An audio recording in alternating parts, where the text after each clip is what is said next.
Hi hello ವೀಕ್ಷಕರೇ ನಮಸ್ಕಾರ. Welcome back ಅಡುಗೆ ಕನ್ನಡ ಯೂಟ್ಯೂಬ್ ಚಾನಲ್. ನಾನಿವತ್ತು ಬಿಸಿಬೇಳೆ ಬಾತ್ ಹೇಗೆ ಮಾಡೋದಂತ ಈ ವಿಡಿಯೋದಲ್ಲಿ ತೋರಿಸ್ತಾ ಇದ್ದೀನಿ. ನಾನಿವತ್ತು ರೆಡಿಮೇಡ್ ಪೌಡ್ರ್ ಹಾಕಿಬಿಟ್ಟು ಹೇಗೆ ಮಾಡೋದಂತ ಈ ವಿಡಿಯೋದಲ್ಲಿ ತೋರಿಸ್ತಾ ಇದ್ದೀನಿ. ಕೆಲಸಕ್ಕೆ ಹೋಗೋವಂಥವ್ರು ಹಾಗೂ ಬ್ಯಾಚುಲರ್ಸ್ಗಳು ಆದಷ್ಟು ರೆಡಿಮೇಡ್ ಪೌಡ್ರ್ ಹಾಕಿಬಿಟ್ಟೇ ಬಿಸಿಬೇಳೆ ಬಾತ್ ಮಾಡ್ಕೊತಾರೆ. ನಾವು ಬೇಕಾದರೆ ಮನೇಲಿ ಮಾಡ್ಕೋಬೋದು. ನಾನಿವತ್ತು MTR ಪೌಡ್ರ್ ಹಾಕಿಬಿಟ್ಟು ಹೇಗೆ ಬಿಸಿಬೇಳೆ ಬಾತ್ ಮಾಡೋದಂತ ತೋರಿಸ್ತಾ ಇದ್ದೀನಿ. ತುಂಬ ಟೇಸ್ಟಿಯಾಗಿರುತ್ತೆ. ಬನ್ನಿ ಇವಾಗ ನಾನು ಇದನ್ನು ಹೇಗೆ ಮಾಡೋದಂತ ನೋಡ್ತಾ ಹೋಗೋಣ.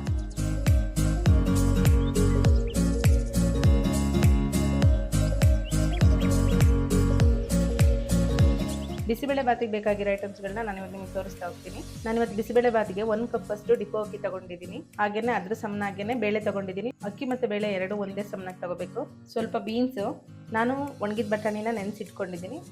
ನೀವು ಬೇಕಾದರೆ ಹಸಿ ಬಟಾಣಿನೂ ಹಾಕೋಬೋದು. ಬಟಾಣಿ ಆಪ್ಷನಲ್ಲೇ, ಬೇಕಾದರೆ ಹಾಕೋಬೋದು ನೀವು. ಒಂದು ಗೆಡ್ಡೆಕೋಸು ಕಟ್ ಮಾಡಿ ಇಟ್ಕೊಂಡಿದ್ದೀನಿ, ಒಂದು ಕ್ಯಾಪ್ಸಿಕಮ್, ಹಾಗೇನೆ ಒಂದು ಆಲೂಗಡ್ಡೆ ತೊಗೊಂಡಿದ್ದೀನಿ, 2 ಕ್ಯಾರೆಟ್ನ ಕಟ್ ಮಾಡಿ ಎತ್ತಿಟ್ಕೊಂಡಿದ್ದೀನಿ. ಹಾಗೆಯೇ ನಾನಿವತ್ತು 1 ಕಪ್ ಅಷ್ಟು ಮಾಡ್ತಾ ಇರೋದ್ರಿಂದ ಒಂದು 2 ಟೊಮೊಟೊ ತೊಗೊಂಡಿದ್ದೀನಿ. ಒಗ್ಗರಣೆಗೆ ಒಂದು 2 ಈರುಳ್ಳಿನ ಚಿಕ್ಕದಾಗಿ ಕಟ್ ಮಾಡಿ ಇಟ್ಕೊಂಡಿದ್ದೀನಿ. ಒಂದು ಸ್ವಲ್ಪ ಕಡಲೆ ಬೀಜ, ಕೊತ್ತಂಬರಿ ಸೊಪ್ಪು, ಕರ್ಬೇವಿನ ಸೊಪ್ಪು, ಒಂದು 4 ಒಣಗಿದ ಮೆಣಸಿನಕಾಯಿ, ಒಂದು ಸ್ವಲ್ಪ ಬೆಲ್ಲ ಎತ್ತಿಟ್ಕೊಂಡಿದ್ದೀನಿ. ಬಿಸಿಬೇಳೆ ಬಾತ್ಗೆ ಸ್ವಲ್ಪ ತುಪ್ಪ ಹಾಕೋದ್ರಿಂದ ಟೇಸ್ಟ್ ತುಂಬ ಚೆನ್ನಾಗಿ ಬರುತ್ತೆ. ಹಾಗಾಗಿ ನಾನು 1/4 ಸ್ಪೂನಷ್ಟು ನಾನು ಅರಿಶಿನ ಪುಡಿ ಎತ್ತಿಟ್ಕೊಂಡಿದ್ದೀನಿ. 1 ಸ್ಪೂನಷ್ಟು ಅಚ್ಚಕಾರದ ಪುಡಿ ಎತ್ತಿಟ್ಕೊಂಡಿದ್ದೀನಿ. 4 ಜನಕ್ಕೆ ಮಾಡ್ತಾ ಇರೋದ್ರಿಂದ ನಾನು 1 ಪ್ಯಾಕೆಟ್ ಬಿಸಿಬೇಳೆ ಬಾತ್ ಪೌಡ್ರನ್ನ ನಾನು ತೆಗೆದಿಟ್ಕೊಂಡಿದ್ದೀನಿ. MTR ಬ್ರ್ಯಾಂಡ್ನ ನಾನು ಎತ್ತಿಟ್ಕೊಂಡಿದ್ದೀನಿ. 1 ನಿಂಬೆಹಣ್ಣು ಗಾತ್ರದ ಹುಣಸೆಹಣ್ಣು ತೊಗೊಂಡ್ಬಿಟ್ಟು ನಾನು ಹುಣಸೆ ಹುಳಿ ಮಾಡಿ ಇಟ್ಕೊಂಡಿದ್ದೀನಿ.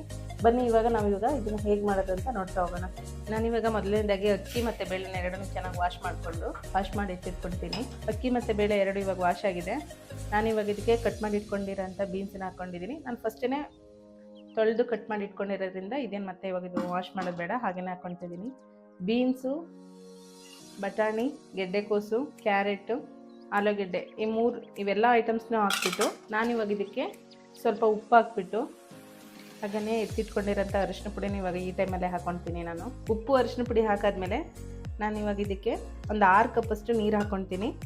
ಬೇಳೆ ಯಾವ ಕಪ್ಪಲ್ಲಿ ತೊಗೊಂಡಿರ್ತೀನಿ ಅದೇ ಕಪ್ಪಲ್ಲಿ ನಾನು ನೀರನ್ನು 6 ಕಪ್ ಹಾಕ್ಕೊತಾ ಇದ್ದೀನಿ. ಬೇಳೆ, ತರಕಾರಿ, ಅಕ್ಕಿ ಎಲ್ಲ ಹಾಕ್ಬಿಟ್ಟು ನಾನು ಇವಾಗ ಇದನ್ನು ಒಂದು 3 ವಿಷಲ್ ಹಾಕಿಸ್ಕೊತೀನಿ. ಇದು ವಿಷಲ್ ಆಗೋಷ್ಟೊತ್ತಿಗೆ ನಾನು ಒಗ್ಗರಣೆಗೆ ಇಟ್ಕೊಂಡು ಅದನ್ನು ಫ್ರೈ ಮಾಡ್ಕೊತೀನಿ. ಬೇರೆ ಐಟಮ್ಸ್ನೆಲ್ಲ 3 ಸ್ಪೂನಷ್ಟು ನಾನು ತುಪ್ಪ ಹಾಕ್ಕೊತೀನಿ ಇದಕ್ಕೆ. ನಾನು ಇವಾಗ ಆಯಿಲ್ ಬಿಸಿಯಾಗಿದೆ. ನಾನು ಇವಾಗ ಇದಕ್ಕೆ ಸಾಸಿವೆ ಹಾಕ್ಕೊತಾ ಇದ್ದೀನಿ.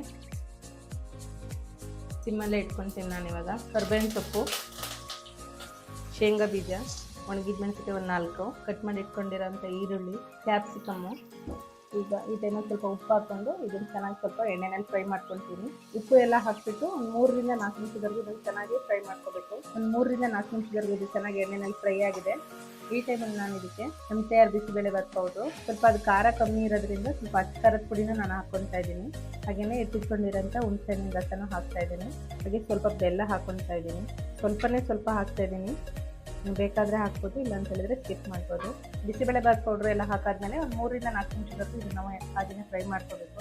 3 ವಿಷಲ್ ಆಗಿದೆ. ನಾನು ಇವಾಗ ಆಫ್ ಮಾಡ್ಕೊತಾ ಇದ್ದೀನಿ.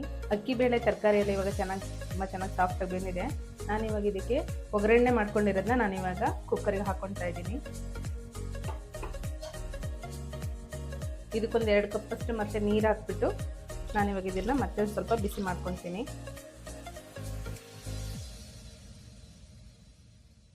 ಒಗ್ಗರಣೆಗೆ ಹಾಕಿರೋದನ್ನ ನಾನು ಇದಕ್ಕೆ ಇವಾಗ ಹಾಕಿಬಿಟ್ಟು ಇದನ್ನು ಚೆನ್ನಾಗಿ ಮಿಕ್ಸ್ ಮಾಡ್ಕೊಡ್ತೀನಿ. ನೋಡಿ, ತುಂಬ ಚೆನ್ನಾಗಿ ಬಂದಿದೆ. ಈ ಪ್ರಮಾಣದಲ್ಲಿ ನಾವು ಇದನ್ನು ಮಿಕ್ಸ್ ಮಾಡ್ಕೋಬೇಕು.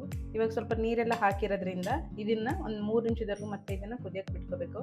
ಇವಾಗ ಇದಕ್ಕೆ ನಾನು ಲಾಸ್ಟಿಗೆ ಒಂದು ಸ್ವಲ್ಪ ಕೊತ್ತಂಬರಿ ಸೊಪ್ಪು ಹಾಕ್ಕೊತಾ ಇದ್ದೀನಿ. ಇದೊಂದು 3 ನಿಮಿಷ ಹಾಗೆ ಬಿಸಿ ಆಗಲಿ. ನೋಡಿದ್ರಲ್ಲ ವೀಕ್ಷಕರೇ, ಬಿಸಿಬೇಳೆ ಬಾತ್ ತುಂಬ ಚೆನ್ನಾಗಿ ಬಂದಿದೆ. ತುಂಬ ಟೇಸ್ಟಿಯಾಗಿ ಕೂಡ ಇದೆ. ಆದಷ್ಟು ಬೇಗ ರೆಡಿಮೇಡ್ ಪ್ಯಾಕೆಟ್ ಯೂಸ್ ಮಾಡಿ ಮಾಡೋಂಥವ್ರಿಗೆ ಇದು ತುಂಬಾ ಈಸಿಯಾಗಿರುತ್ತೆ ಮಾಡ್ಕೊಳ್ಳೋದಕ್ಕೆ. ನೀವು ಒಂದ್ಸರಿ ನಿಮ್ಮ ಮನೆಯಲ್ಲಿ ಹೇಗೆ ಬಂತು ಅಂತೇಳಿ ಕಮೆಂಟ್ ಮಾಡಿ ತಿಳಿಸಿ.